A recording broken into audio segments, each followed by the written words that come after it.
ঘটনা শেয়ার করতে যাচ্ছি। ঘটনাটি ঘটেছিল যখন আমি পঞ্চম শ্রেণীতে পড়তাম। তখন আমরা ময়মনসিংহে থাকতাম। একদিন আব্বু সবজি নিয়ে বাজারে গিয়েছিলেন আর আম্মু দোকানে যাওয়ার জন্য প্রস্তুতি নিচ্ছিলেন। আমার ছোট ভাইকে আমি একটু বেশি বকাঝকা করতাম, তাই সেদিন সেও আম্মুর সঙ্গে চলে যাচ্ছিল।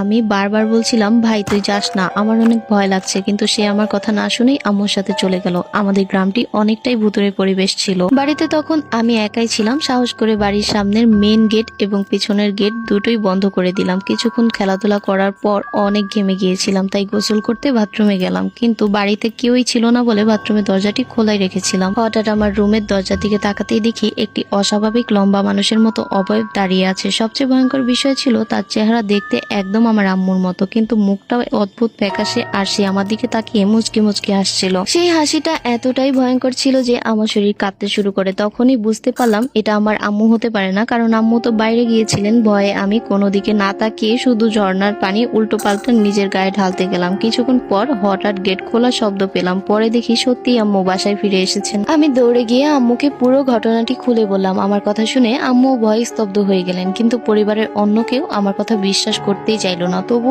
আজও আমি জানি সেদিন আমি যা দেখেছিলাম সেটা কোনো অস্বাভাবিক মানুষ ছিল না। এটাই আমার জীবনের একটি সত্য ঘটনা। ধন্যবাদ। জানি না গল্পটা কতটুকু সঠিক হবে, তবে আমার মনে হয় এগুলো হচ্ছে মনের ভুল। তোমরা গল্পটা শুনে কতটুকু এনজয় করেছো অবশ্যই কমেন্টে জানিও। আল্লাহ হাফেজ।